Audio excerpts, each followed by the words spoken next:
नमस्कार साथियों, आज हम एक ऐसी कथा सुनने जा रहे हैं जो बताती है कि ज्ञान जब अहंकार में बदल जाए तो खुद सरस्वती माता को भी रूप बदल कर आना पड़ता है।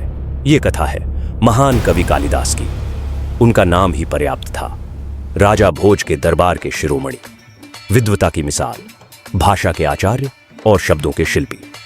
लेकिन समय के साथ जब चारों ओर से प्रशंसा मिलने लगी, जब हर कोई उनके चरण छूकर ज्ञान पाने की कामना करने लगा, तब उनके भीतर चुपके से अहंकार का बीज अंकुरित होने लगा। कालिदास को लगने लगा, मुझसे बड़ा ज्ञानी कोई नहीं, मेरा ज्ञान सर्वश्रेष्ठ है, मेरी कविता अमर है। और शायद यही वह क्षण था जहां ज्ञान सेवा से हटकर शो ऑफ बनने लगा।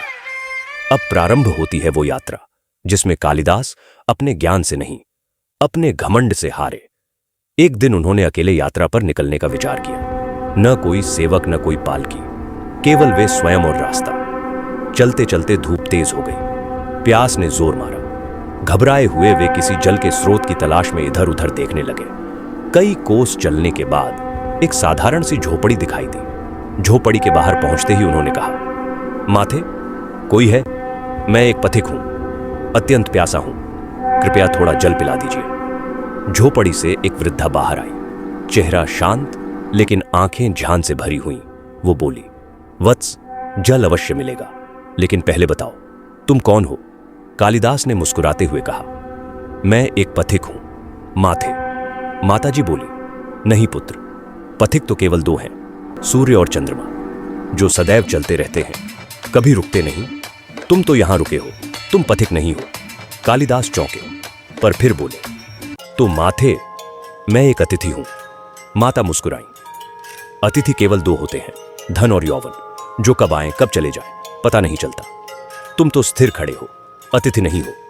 अब कालिदास थोड़ा विचलित हुए, बोले, माथे, मैं सहनशील हूं, कृपया अब तो जल पिलाइए।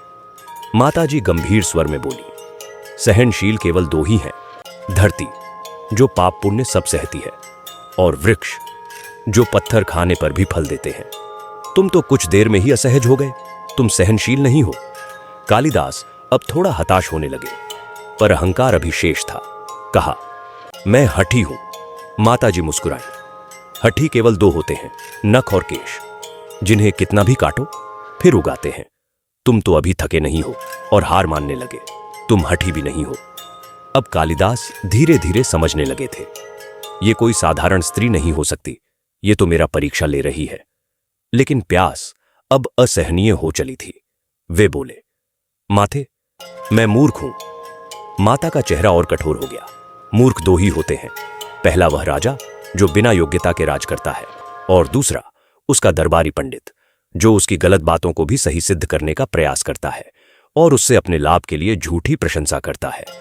अब कालिदास की आंखों में जल था, पर यह प्यास का नहीं, चेतना का जल था। वो वहीं गिर पड़े और बोले, माथे, मैं अब समझ गया, मैं वो हूं जिसे अपने ज्ञान का घमंड हो गया था। मैं वो हूं जिसने मां सरस्वती के दिए हुए वरदान को अभिमान का श्रृंगार बना लिया। मुझे क्षमा करें, मुझे माफ करें। और तभी माताजी ने उन्हें उठाया। कालिदास ने आंखें खोली और देखा, वो कोई और नहीं, स्वयं मां सरस्वती थी। मां बोली, वत्स, ज्ञान प्राप्त करना बड़ी बात नहीं है, ज्ञान को विनम्रता के साथ जीना वास्तविक विद्वता है। तुम्हें वह सब मिला जो विद्वानों को चाहिए, पर तुमने विनम्रता खो दी थी, इसलिए मुझे तुम्हारे अहंकार को तोड़ने आना पड़ा।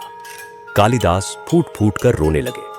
उन्होंने मां के चरणों में शीश झुकाया और कहा, माथे, आज से मेरे शब्दों में अभिमान नहीं, केवल सेवा की भावना होगी। मां ने आशीर्वाद दिया और कालिदास जी ने जल पिया।